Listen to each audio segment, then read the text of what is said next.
Hey there, welcome back to Shockwaves, the Stellar Shock After Show Breakdown podcast. I'm Jess, and I'm here, as always, with the man, the myth, the muddy boots himself, Arthur. Art, how are we feeling? Not as sore as Sir Sarrafin, so I guess I'm doing all right. I haven't had to clear a ditch or chase a runaway raft in a while, so I'll take it. You also have both working eyes, which, if Chapter 4 taught us anything, is almost a luxury out in Tuitoma. Honestly, every time I think things can't get rougher for Sarah, you decide he needs one more bruise. Do you hate the guy? Probably about as much as his uncle does, which, if you read between the lines, means I don't. But I think brutal honesty is important. If you're out in wet fields with busted boots and bad luck, and your role model drinks before noon, the world's never letting up. The story's about survival, not grace. Which comes through. So Cicatrice, part 1, longer chapter, quiet action, literally just life, grinding the boys down through mud, chores, and the kind of friends who think your black eye means you tried climbing through Vera's window instead of getting belted by Ward. Why open with fieldwork, not a more dramatic follow-up? Because most mornings don't start dramatic. That's real. People imagine fantasy stories like every day is a monster or a plot twist, but in places like Tuitoma, the only monster's the dirt. That pain behind your eye. Or your uncle's hangover. More stories need to honor just getting out of bed and scooping up the same fields. You mentioned monsters. This chapter just started to nudge the old village horror stories, keepers and ghosts out in the grass, shadows at the edge of camp. Was that you letting readers in on bigger genre stuff coming, or? A little. But honestly, most of the monsters in this book are rumors, bad seasons blamed on keepers, magic that might just be fevers. I want readers to feel the edge, but never trust it. Like, is Sir marked? Maybe. Maybe that's just Ward being cruel in his cups. There's no confirmation yet. The real horror's always got someone's name on it. How much of this chapter is about masculinity or boyhood? As punishment, I mean, Sir's learned through pain not to cry, not to cuss, not to admit Ward broke him last night. But his friends are just as quick to call his beating an accident or blame the victim with a joke. It feels coded to me. No argument from me. A lot of manhood in Tuitoma is earned by surviving cruelty. It's handed down, justified with, that's just the way it is. You see the cycle with Ward, with Sir, and how the boys pressure each other into telling jokes instead of truth. Nobody really gets to admit how bad it hurts. They bury it under work, food, or, don't worry, I'll bring bread next time. That's how the cycle keeps rolling. I liked how you let the group joke around, but also that those jokes are mean or empty or fragile. Vitae's too sharp. Balu's bravado cracks at the edges. Roland's apologizing for telling anyone the truth. None of them knows how to talk about what happened to Sarah. That's real to me. Part of being young, especially poor and rural, is that you can't fix the world, so you fix the story about it. Call it your own fault you got beat up, or blame a fence post. Change the subject when things get raw. You carry that sense of unfixable wrong all through the village life scenes. The adults drinking, the uncle's tension, the broken fences, the way good work never gets noticed, but one mistake sets off a whole string of lectures or punishments. Exactly. I wanted the environment to be another character. The rain, the dirt, the river, the animal stink, none of it cares about childhood or hope. A place like Tuitoma shapes who you become because every day's tough and there's nowhere to hide. But it's also all there is, which can be both a lesson and a prison. Let's go back to Sir and Ward's dinner. That's probably the softest moment I've seen Ward. You even wrote him almost fond for a line or two, right before he goes back to being hard. What was the thinking there? Everyone's got two sides, even guys like Ward. When you scrape out years on a patch of land, lose people, watch your choices peel down to drink or hurt or work or starve, you end up all scar and bark. But underneath, there's regret. He can remember integrity, not for himself anymore, but in Sir's father. He tries to pass something on, then folds it up and grunts about cleaning plates. That's as close to I love you as Sir'll get. What's with the obsidian sword and meditating? Is there magic there, or is Sir just trying to remember his mother? It's both. That sword's a relic, could be magical, could be just memory. That's how magic works in this world. You don't get lightning on demand. You get maybe a feeling, maybe some warmth or cold, or nothing at all except your own pain pressing back. The point is that Sir wants something more to answer him, but he only gets quiet or sometimes an even darker loneliness. And the fire at night with the boys, that part's so tactile. Bread, jerky, cheap liquor, bruised apples, kids carrying junk, weapons, like a spoon filed to a point, and one knife that's just a nail. Did you grow up rough? We didn't have much. If you wanted a knife and didn't have the money, you sharpened a stick or stole a can lid and hoped your mom didn't see the bandages. It makes you respectful of stuff that city kids don't think twice about. Fire, blankets, food. I wanted the boys tenting by the river to feel like outlaw kings for a night, even if all they're doing is keeping away frostbite. That scene where they talk about leaving, about minstrels and other places, is that hope or just a cruel joke? Because Roland wants to believe he'll find magic and go somewhere. Sarah's answer is basically, you can survive, but you won't change anything. Hope, even if it's thin as spit. I think that's the best most kids have in places like Tuitoma. You throw your dreams out in the dark, but the world holds them under with a boot on their throat.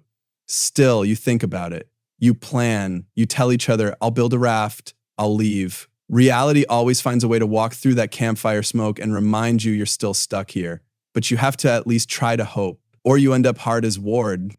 Let's talk about the keepers. Every time the kids bring them up, somebody gets uncomfortable. The idea of being marked, is that actual fantasy, or are you playing with the town weirdo? Both. There are real old powers in this world, but most of what people fear are stories passed down. To be marked can mean a lot. Wrong name, wrong face, just enough strangeness that you get picked on or shunned. Sometimes it's just the easier answer when something bad happens. Blame the cursed kid, not the luck or the lazy priest or the rotten crops. But you let the reader suspect that maybe, just maybe, Sir actually is special or cursed, or that there's something coming for him. That's the line I want to walk. If you grow up hearing you're marked, you believe it even when you shouldn't. If you get just enough weird luck, everyone else believes it too. Whether it turns out real or just folklore that fits the bruises is something the story will prove or not. The important part is that the world doesn't care if you believe, you get eaten anyway. Okay, switching tracks for a hot minute, because real world stuff's just as bleak as Tuitoma this week. Did you see the price of eggs at the store? Wouldn't last a day with Sir and his crowd. They'd just start hucking rocks at the hens. It's like we're all Ward at breakfast now, scowling at the pot, cutting off the bread crusts, and blaming foreign trade for why dinner doesn't stretch. Supply chains, man. Reality bites. So true. On that note, listeners, if you can get eggs and want to make bread for your fence-mending friends, send pics. Best loaf gets absolutely 0 gold, but will earn the respect of a hungry podcaster and an author who thinks onion and bread is a king's lunch. For real, though, is there significance to all the eating scenes? Sir's whole life feels run by breakfast, lunch, and dinner. That's by design. For poor people, food marks time. Hunger's constant. You don't celebrate birthdays. You celebrate catching a trout or someone gifting you half a steak. When there's meat, it's a phenomenon. When there's hot porridge, it's satisfaction. It's how guys like Ward and Sir mark the good from the bad. And it's also a way to survive long silences.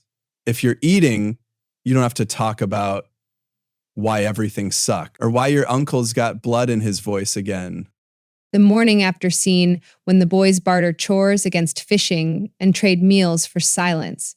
It's authentic. Here's a question, though. You never give these kids catharsis, just more fieldwork, more bruises, more rusty nails in the fence post. Is there an end to that cycle, or is the pain just part of the world? A bit of both. I don't believe in serendipitous breakthroughs. You heal slowly or not at all. Sometimes the world breaks you. Sometimes you end up breaking free a piece at a time. For these boys, it's about grinding forward, finding small moments of relief, a laugh, a loaf, a warm bed. If they get more, it isn't because cosmic justice intervened. It's because they survived long enough to catch a break. The chapter ends in media res for that reason. There's no clean closure in mud or pain, just what comes next. And you do end with hope, maybe. The kids talking about building a raft, Roland's inventions, Sarah's willingness to look at the river instead of just his bruises. Is that intentional? It is. You have to leave a crack for hope, even if it's mostly a joke.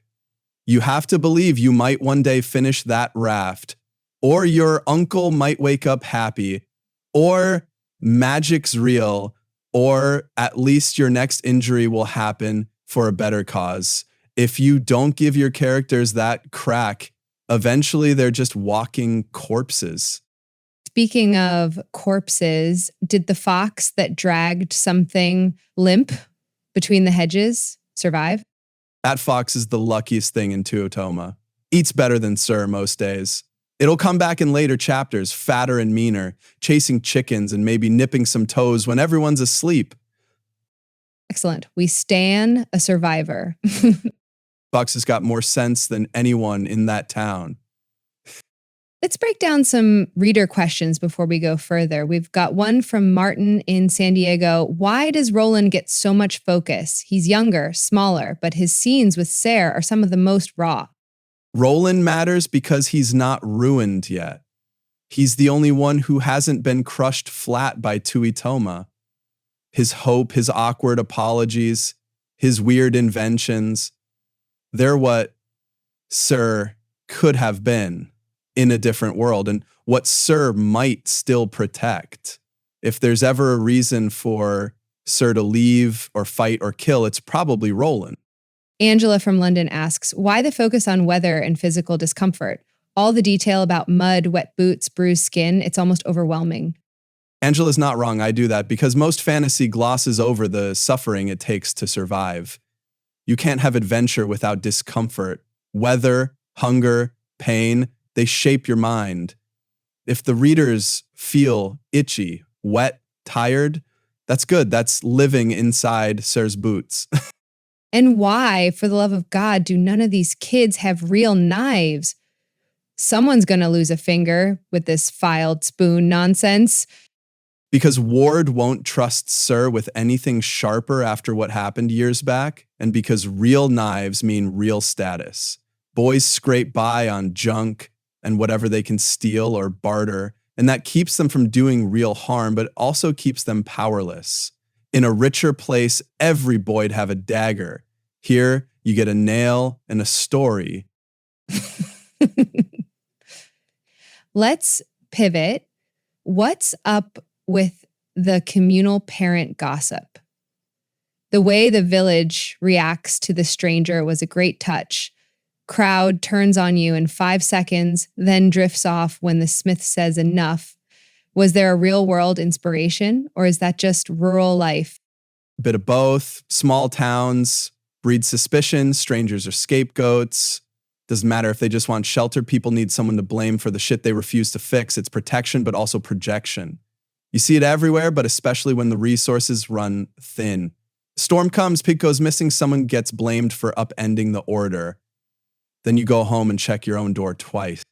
Okay, let's get spicy. Do you see any hope for Ward? Will he ever say the words Sarah needs to hear, or is that wishful thinking?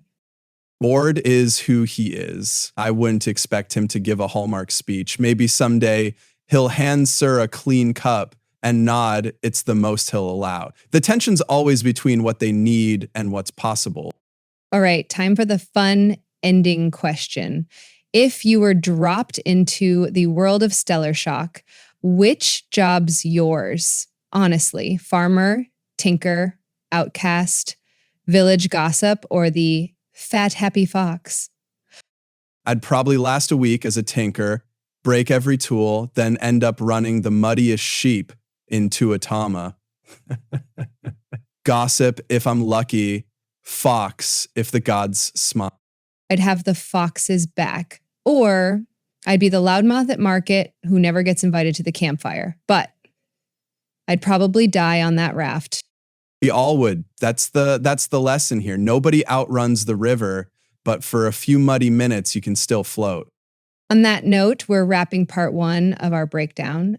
After the break, more bruises, more ghosts, maybe a little magic. Until then, keep your boots dry and your bread safe from foxes. Don't wait for morning to see how wet your boots are. Fix the fence, and if you're marked, hey, at least you've got a story to tell. And if your face gets banged up, remember, it might just be a fence post, but tell them it was something better. That's the spirit.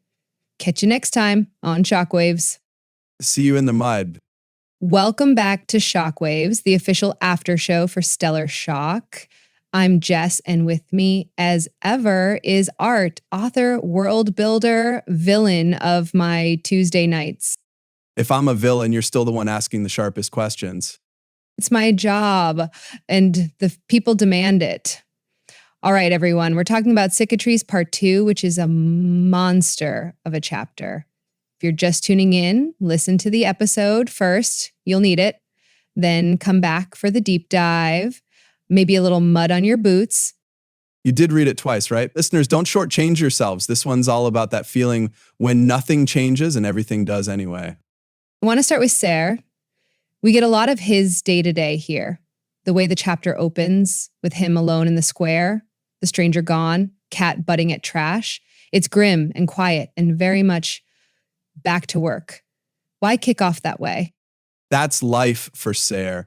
Things break, people come and go. Nobody waits around to make your morning easier. That cat, the scarf, even the mud, it's all evidence of how little things last. But still, you look for traces when something's gone. He can't say what he's feeling. He has to see it. Heel print, scarf, empty street. So he walks home, Ward's there. Their routine is so compact. It's like a dance where nobody wants to look at their partner. It's clear this isn't nuclear family warmth, but it isn't war either. How did you find their rhythm? Ward raised Sir more out of necessity than love. It's foot by foot. Ward's voice never goes up unless it has to. The way Ward slides a bowl over, the pipe, the whole let's not wake the old anger, that's survival. The rhythm works because it keeps things together. Nothing is easy. Nothing gets anyone killed. That's good enough. There's a line, the day had held. No new disasters. Not yet. That's such a low bar. It feels weirdly comforting. For them it is. Good days are disasters that didn't happen. Heaps of readers miss that. Peace for these people isn't laughter at a big table. It's no one flipping it over. Yeah. You have Word ask, you want something more than this? That whole talk's devastating. Nobody in Tuitoma is allowed to say they want out loud, not without some blowback. That question is a test and a warning. You can want more, but don't expect to get it. And don't mistake the world outside for being easier. Ward knows, and Sir suspects, the grass on the other side is just mud too.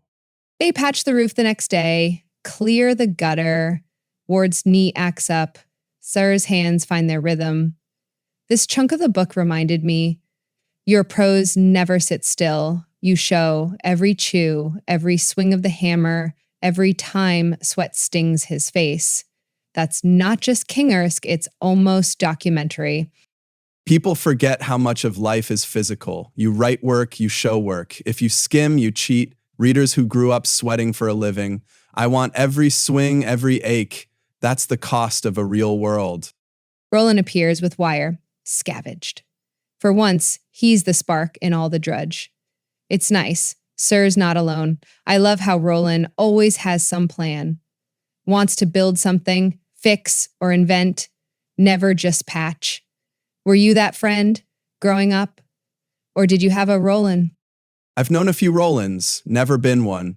I was always in the corner with a book or tool, fixing things after someone else broke them. Roland's the hope Sarah doesn't have. He brings outside energy, even if all his inventions flop. He's how Sarah remembers there's more to living than fence posts. That section by the river, them talking about leaving, gets my heart every time. Both boys want out, but they're honest. It'll be the same, just somewhere else. Or worse. Escape's a fantasy unless you got cash or guarantees. These kids never did. They know it. That doesn't stop them hoping. There's something about the fish, too. They catch a few, quiet pride, but also the knowledge that it won't fill bellies for long.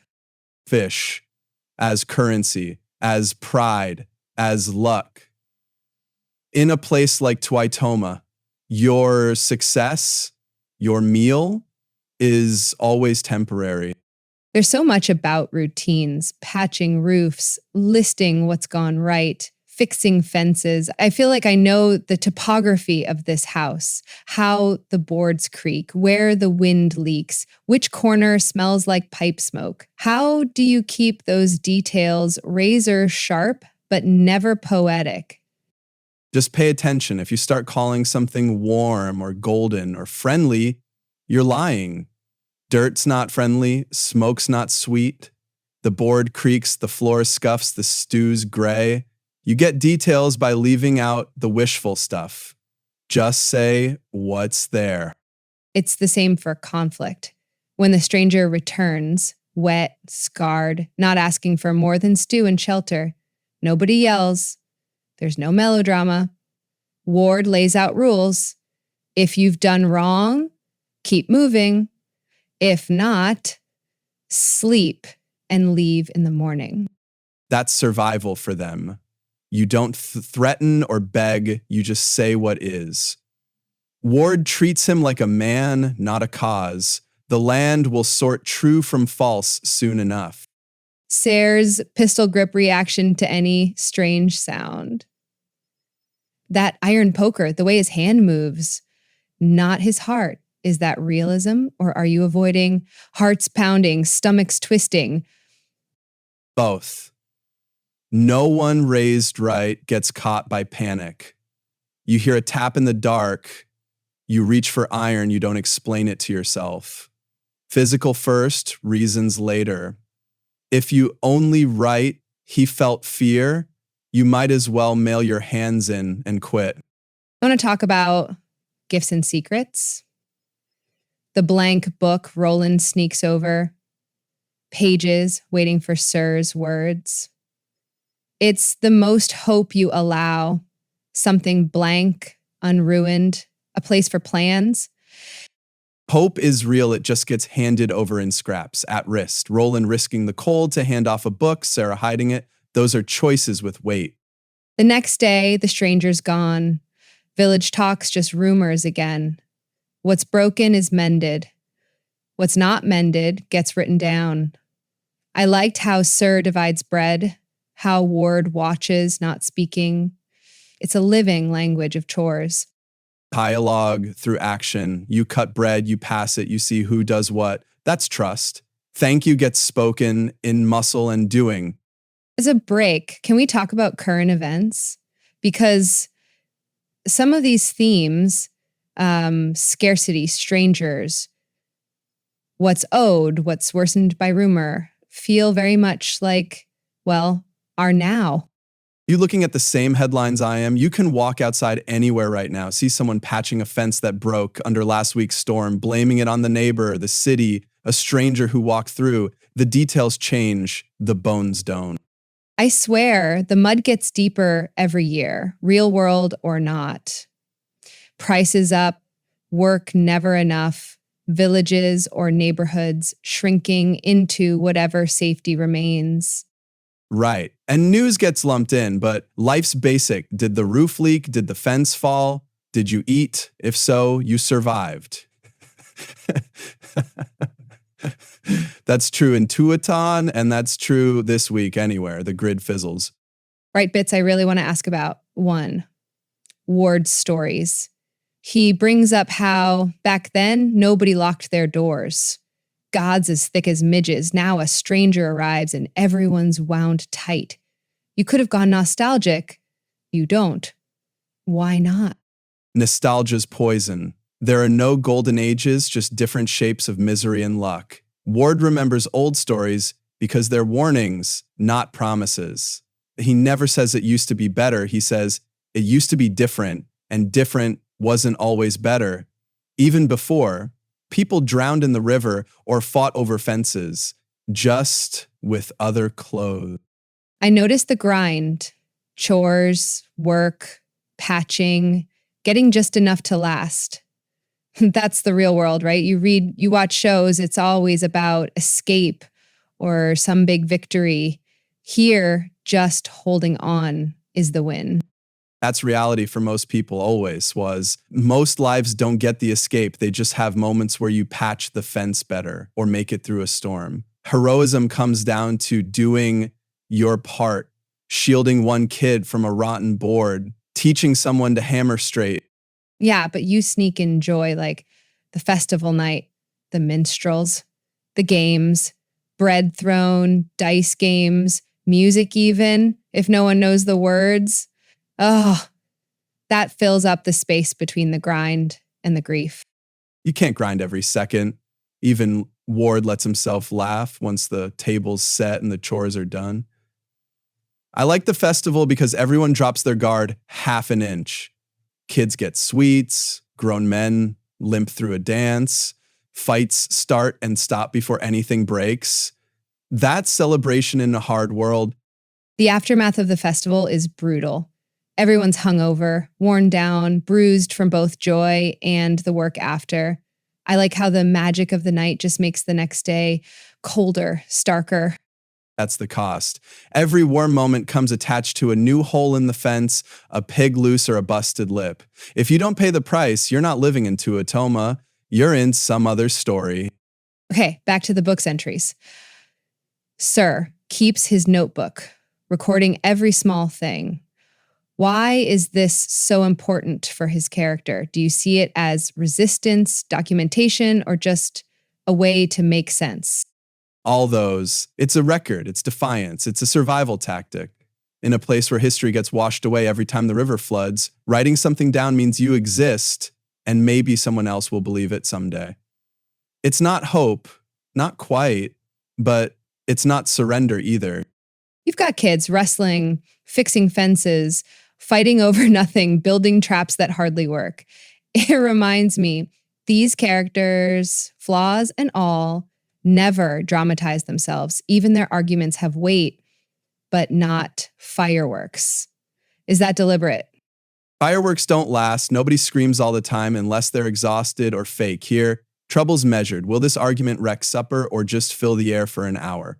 Most fights end with an insult, a grunt, or someone walking away. People save their strength. I laughed when Sarah's voice rings out, "I'll turn you all into scarecrows."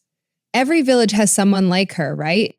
You need someone chasing boys out of her yard. It reassures the adults the world's still working. Otherwise, kids take over, ruin everything. Eat her last beans. Okay, question from the listeners. How much of Ward is based on anyone you know? These pieces of 3 men, my grandfather, a neighbor I had when I first moved out, and a coach who never said more than 10 words at a time. Tougher than old leather, never gave a compliment unless you bled for it. But he stuck around. Ward only ever leaves because he's forced to. Another, why so precise with tools? Patching gutters, swinging axes, nailing planks. Always specific, never just, they worked all day. Raised on it, if I tried writing they worked, my dad would look at the page and ask, doing what? The difference between splitting wood and mucking a pen is night and day on a page. And you owe readers that same effort. Let's veer nerd for a sec. Ever get tired of describing mud? Not yet. Mud's versatile, changes color, texture. Sometimes it's a comfort. Sometimes it eats your boots. Plus, the day I get tired of mud, I can start describing dust or ice. You write the ground as it is. Okay, stepping back. The pace. You move slow, scene by scene, meal by meal. Some listeners are used to stories jumping ahead, skipping all the boring bits. Why not here? You can feel a story or you can skim it. If I skip to the action, you miss what makes action hurt. Who hurts their hand swinging the axe, who skips lunch, whose knee gives in. All that boring stuff is where loyalty grows, where distrust sets, where you realize someone didn't sleep. It's how you remember real life. So it's how I write. There's a lot about luck, bad mostly, good in flashes, but no fate, no destiny. Destiny's for someone who's never farmed. Luck's what you make after the storm's passed and you've still got one dry blanket. These people expect nothing but work for everything. When luck bends toward them, it matters. When it doesn't, they patch over the loss and move. And yet, even saying that, you let Sir and Roland and Ward choose sometimes. Is that just to give them dignity? Dignity, sure. And because fatalism's a luxury, you can't raise pigs or patch fences if you always believe it's set in stone. You own your work or you don't eat. Oh, tangential, but someone in the chat asks, Art, would you say Sir is neurodivergent or just cautious? I get that question a lot. Sir isn't based on a diagnosis. He's shaped by vigilance, by never being able to let go all the way. You see it in kids from rough places. Their caution reads strange to outsiders. He doesn't overthink. He just never stops watching the door. Speaking of doors, let's talk about the visitor. The strangers last night by the stove, sleeping off rain, not causing trouble, quietly gone by dawn. Did you want readers to trust him or always doubt? Both. Nobody gets a clean slate. But I wanted the truth to never really matter, just the facts. Stew eaten, no crime done, moved on. His story's as mute as the rest. You trust to the next day. Okay, before we run long, do you want to tease what's next, or can I beg you for a spoiler? Next chapter drags the weather back in hard, and choices about the marsh work won't go quietly. There's a twist, but no easy victory. If you know this world, you know what's coming. More rain, more work, maybe a fight that counts. Can't wait for that. Last question, maybe the most important. What do you want readers to feel carrying Sir's story on from this chapter? I don't want them to feel, I want them to know. Know what it costs to keep your roof patched, to count wins by what didn't break, to treat every day as the record of your bones and sweat. If they miss the mud under their nails by the end, go back and reread. Let's circle back to Roland. Listeners love him. He's already a fan favorite on the Discord. Why do you think he cuts through the heaviness? Is it just that he's an optimist or something else? Roland's persistent.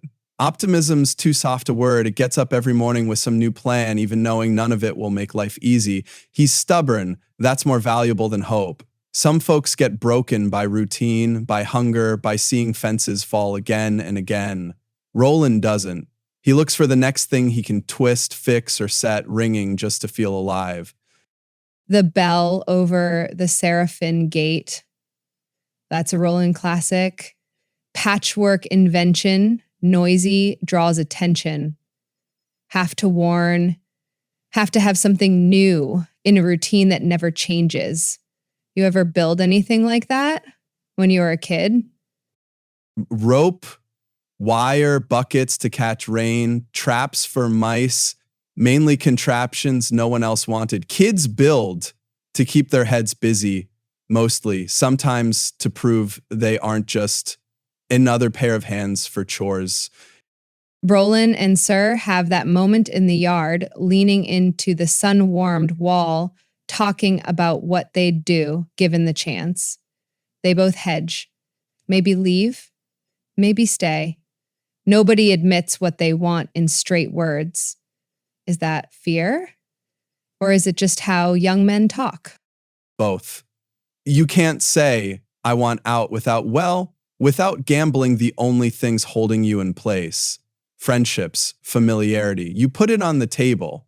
It can get broken or used as a weapon. Best to say, maybe, one day, and let the real desire ride under the surface. It's that need to keep your face straight, hide the bruises, hide the hunger. I've seen it in towns half this size and in families bigger than this village. You communicating that intentionally, or does it just bleed through?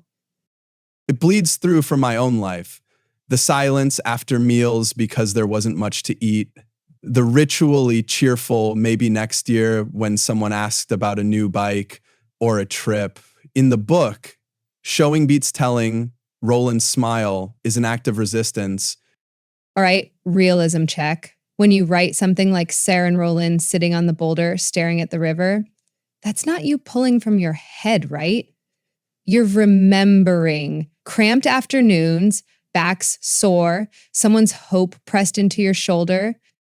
Yeah, I was there, in spirit if not in place. I remember counting time in chores and river levels, measuring afternoons by how long it took for your best friend to voice the first real regret, or the first honest wish.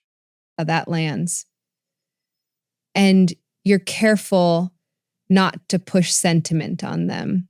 You let the wind, the river, the chicken scratching silence say what they can't. Readers are smart. If you do the weather right, if you prick a finger on enough wire, they'll fill in the feelings. You lull them so when Sir finally does say something with weight about leaving or what the world's really like, they believe it because you didn't waste your currency earlier. Switching gears, you get a lot of questions about Ward's age, who he loves, what he lost. You never spelled it all out. He's just tired and stubborn, keeps a loose grip on Sir, but doesn't punish harder than needed. What's your approach to father figures? The good ones don't heroic up, they just don't leave.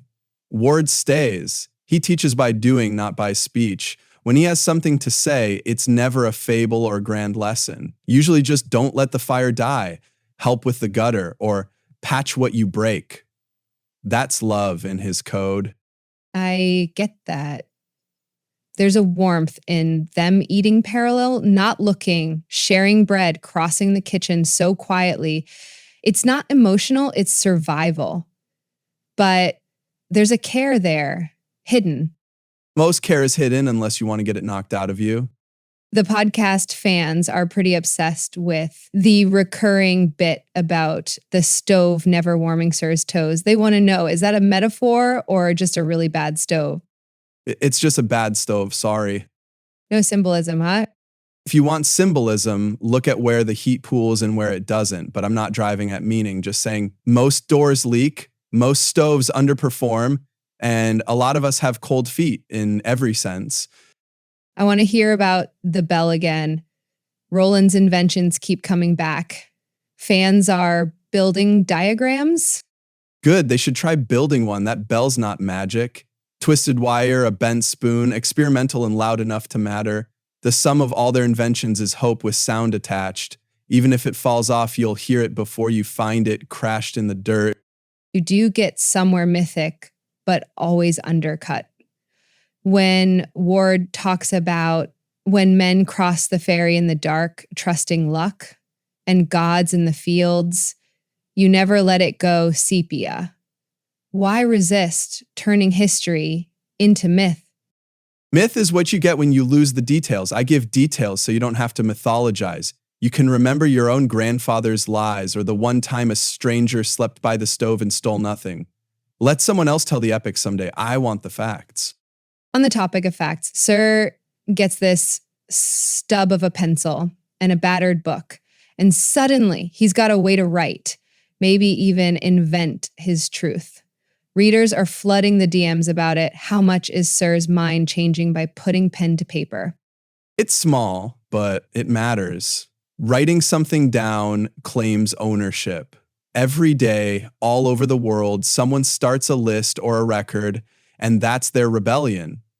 Sarrafin might never get out of Tuitoma, but the names and weather, those are his, at least as long as the pencil lasts. Also, Ward doesn't read the book. As restraint, considering how much he watches everything else. Ward respects closed things, locked boxes, unsaid feelings. He's old enough to remember when privacy meant survival. Roland keeps risking things for Sir. Inventions, books, company after dark. A little reckless, but never showy. That's friendship. More than words. If you value someone, you bring them what they need, even when it's a pain. Roland sees Sarah can't speak his hopes, so he fills the gaps, runs the risks so Sarah doesn't have to. You drop us into repairs, storm after storm. I love the bit where every fix is temporary. Every patch might hold till dawn or collapse in the next wind. Was that your experience growing up, or is it a choice for drama? Both. Fixing is always already failing. If your house isn't crumbling, you don't fix. You live in it and forget about it. I wanted work to matter, the randomness of what holds and what falls. You get even grimmer when you talk about work for pay. Chihal hires Ward and Sir. More work, less coin, pay's gone to debt. That feels contemporary, doesn't it? Exploitation's old, not new. And debt eats everything. No heroics, just one more reason to keep working when you're already tired. I've worked those jobs. Most listeners have too, even if today's version is at a screen. You let little victories count. Balu's joke, the boys splashing in the river, the patch of sunlight mid-fog. Listeners ask, does art believe in happy endings? Or just in enough for now? Enough for now is a happy ending where I come from. You eat, you laugh, you sleep through the night without a leak. That's winning. Let's get to the questions you probably hate. Did anything magical happen in this chapter, or was it just the real stuff? No magic in this one. The only magic is survival. Right meals, right nails, right faces at dusk. Readers wanted you to explain why you don't sum up a scene. Why do you always cut where things are still raw? Life doesn't tie up with a bow at bedtime. You lay down sore, wake up tired, and pick up right where you left off. If a moment ends with figuring things out, you didn't live it right. That lands. Closing out, if you could give readers one thing to hold from this chapter, the grind, the friendship, the hope in a broken thing, what would it be? Hold on to what you can because it's all weather and work, and maybe if you're lucky, the same faces at the table tomorrow. Word, final shout. Listeners, we hit almost 9 hours discussing mud. We made it. Leave your questions on the Discord, and next week we're diving into chapter 5, whatever gets patched and whatever breaks. If there's more mud, Jess gets to describe it. Thanks, Art. Thanks, listeners. Stay stubborn. Survive the night. Write it down. Okay, so let's dig into the wind down on this chapter. After the festival, after the repairs, after the late night writing, there's always tomorrow. There's always work left unpatched. It hits like habit, not hope. When you wrote that, Sir, lying awake, waiting for the bell, no promises, no dread. What was your purpose? Just to show it as it is. Endings don't square off. Nobody gets a speech telling them what mattered. They just find themselves tired at the end of a day, knowing another comes. Most lives go that way. Sleep is an interruption, not a finish line. That's uncomfortable for people used to closure in fiction. You get DMs, people wanting Sir to be okay, Ward to say something wise, Roland to pull off a rescue. Nobody's getting that. Not unless it's earned. Even then, not all the way. Sometimes Ward mutters something close to wisdom. Sometimes Roland shows up with another scrap of wire. Those are the moments that count, not the speeches or the big finish, just the small gesture. The food passed, a nod. Anything more would be a lie. Let's read some listener questions. First, what would Sarah do if he actually had enough? If there was ever a day with no new disaster? That's simple. He'd wait for the next one. Folks get trained to expect trouble. No disaster just means your guard's up in a different way. Maybe you get a longer night's sleep. Maybe you waste time imagining. But the part of you that looks for the next break never gets put away. Next one, why do so many of your characters stick around in the village when it's clearly so rough? Where you go if you leave, out of mud, into marsh. When you don't have money, you don't leave. The cost of traveling is higher than most realize, and even misery is familiar. You grow roots, even if you don't like the dirt. People will stay, complain, and work. Anything else takes more risk than most can afford. What's the worst, most real piece of advice Ward ever gave, sir? You're not owed a smooth life. You show up, you leave more standing than you found. That's Ward, and a few old men I knew preach the same gospel. You don't get what you want, usually, but you don't break what's handed to you. Is there anything autobiographical in the way Sir records the days? Someone in the Discord said, "This feels too true to have been made up." You keeping your own ledger? Always did. You forget otherwise, and sometimes you write so you can let go. If you remember it, you don't have to carry it the same way. Sayer needs that. His only way to know he existed, someone saw what he saw, even if it's just himself. I want to pick up on the last push into autumn, the crows, the frost, the sense that what gets mended must break again. You catch that turn of season in maybe 2 lines. Why not give us 3 pages of weather? If you say what the cold feels like, the listeners will fill in the rest. Nobody forgets being cold. Just enough to place you on the road, give you the ache, then get right back to the story. Let's rotate to something lighter. How did you settle on pipe smoke and onions as recurring sensory bits? You remember what you grow up with? Most kitchens stink like something rotting, stewing, or burning. Ward's pipe is always on. Onions last longest in a root cellar. Write what stays in your nose after you leave the house. Will Sir's notebook ever get read by someone else, or is it just to keep him upright? Time will tell. I don't plan ahead. Not with things like that. Most journals stay private, but sometimes they wind up in someone else's hands when you're not looking. Either way, every entry counts, even if it never gets read. All right. Favorite festival moment? Mine was the boys dancing badly and the bread roll flying, the kind of clumsy joy you watch, not plan. That's the one. Bread doesn't get thrown unless folks trust it's okay. You risk looking stupid, let down your guard. No music sounds sweeter than when they laugh at you, not with you. That's the pulse I live for writing. I like that nobody is redeemed at the festival either. It's a break, not a cure. Right. Good time doesn't fix a thing. Sometimes it buys you another day of patience with people you're stuck with. Couple lightning rounds. Favorite tool mentioned in this chapter? The dull-bladed hatchet. You use it for everything. If it works, you keep it forever, knuckles bloodied or not. If you could eat one thing with the Sarrafins? Stew and bread. Cold if it's not too stale to chew. Do you have a Roland? Do you miss him? Had 3 or 4 grown up, one's still close, other 2 moved off. Probably rigging up messes in someone else's yard. You always miss your Roland, even if you don't admit it. Last from the listeners for now. Why do the animals always seem smarter or at least more honest than people? Because they are. Cat doesn't pretend to love you.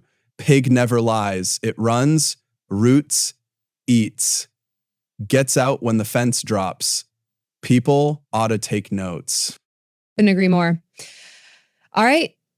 Takeaway time. Chapter 4 drops us right back into the river, the cycle, the mud, and that stubborn breath on a mere hope that tomorrow maybe something gets built and doesn't break. You have anything for people walking around with that weight who maybe feel stuck in their own Tuitoma? Go out, fix a thing. Doesn't matter how small. If you don't fix, mark it down. You'll remember, and that's proof you were here. They'll stick with me, and I hope with all of you as well. All right, folks, that's another episode of Shockwaves. Thanks for letting us in to your ears, your kitchens, your patchwork lives. I'll drag you back next week. I'll be here, boots muddy, pencil ready. Listeners, keep those questions coming, keep your notebooks dry, and watch the fences. They're always one storm from falling. Good night from Shockwaves. See you in the morning if the bell don't ring first. Thank you for listening to Shockwaves, the Stellar Shock Aftershow podcast.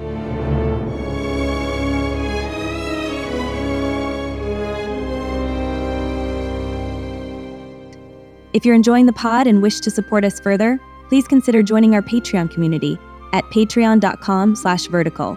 That's patreon.com/verticle.